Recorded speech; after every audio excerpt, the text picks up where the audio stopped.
I had an interesting package arrive today. Of course, it is 124 related, and I'd like to reassure everybody that I'm not a phony or a shill.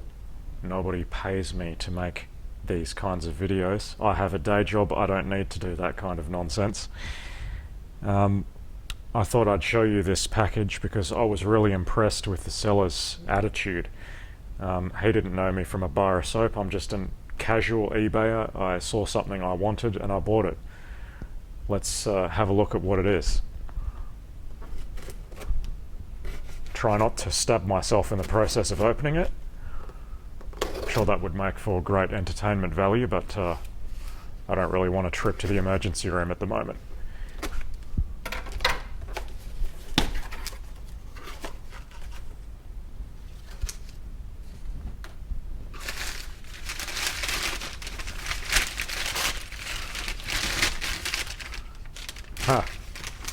Some good old Texas newspaper. Not something you get in Western Australia very often. Interesting. I'll read that later.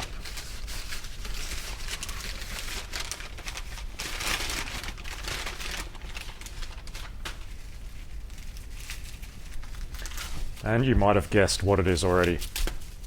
This is, of course, for the Red Project.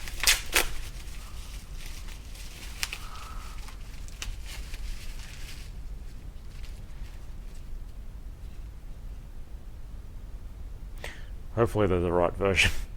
Well, to be honest, I only bought them for the keycaps anyway, because on one side mine is missing, and when you add up the price of these individual keycaps, it's not much more just to get the whole damn switch.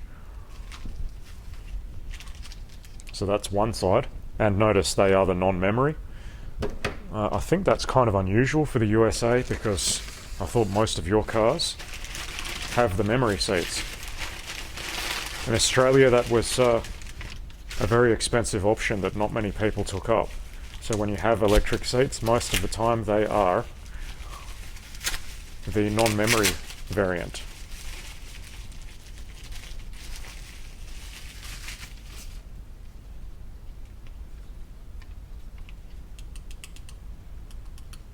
Excellent. Nice and clicky.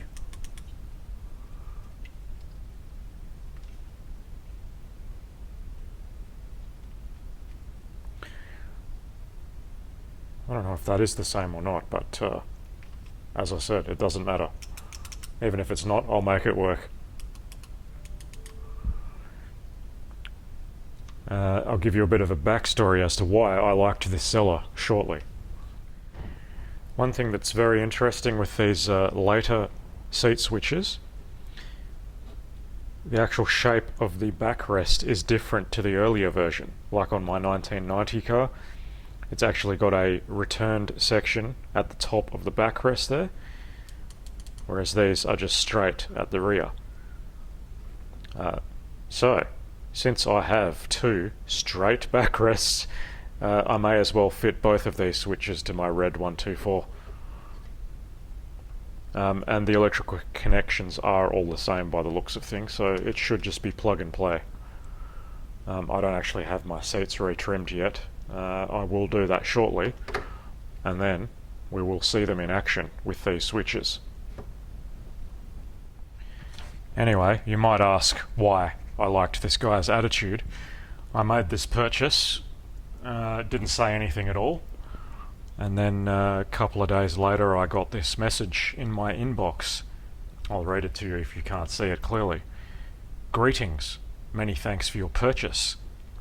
I've just left positive feedback for you and would greatly appreciate the same in return. As a courtesy for your prompt payment, I've attached several photos of the seat switches being safely and securely packaged, first in their own brand new bubble wrap, then in a brand new shipping box, then triple taped and made ready for shipment. Additionally, in the spirit of giving and as a favour to you for being a fellow Mercedes enthusiast, I've upgraded the initial shipping from standard service to expedited USPS priority mail shipping. so you should receive your items several days sooner than promised. Many thanks again for your patronage. Please let me know if you need any other parts, and again, many thanks in advance for your positive feedback. Wishing you a great weekend. Cheers and kindest regards, MercedesMoe. Now, out of interest, as an Australian, when you deal with eBayers in Australia, you're lucky to get any communication whatsoever. If you have an issue and send an email to them, you probably won't even get a reply half the time. It was a pleasant experience, to say the least, to actually get this kind of communication up front.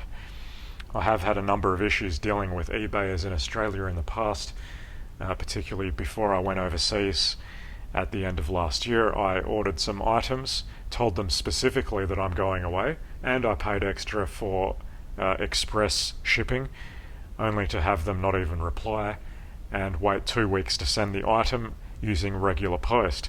Of course, it arrived while I was overseas, and I simply did a chargeback from PayPal because they failed to follow my instructions. Good news is I ended up keeping the item in the end anyway, so to hell with them. If you don't listen to your customers, not my problem. Tough, as far as I'm concerned. This guy, I like his attitude. Have a look at his page. He's got some other W124 stuff on there, even some 500E C-pillar trims. I thought about that, but I don't really need the reading lights in the rear. I never sit in the rear, and I sure as hell don't read in the rear. If I'm going to read, I'm going to sit inside. But I guess it would be nice to have if anyone is looking for them. In any case, I guess I'll make another video installing these in my red project at a later stage. It's good that parts are finally actually coming in.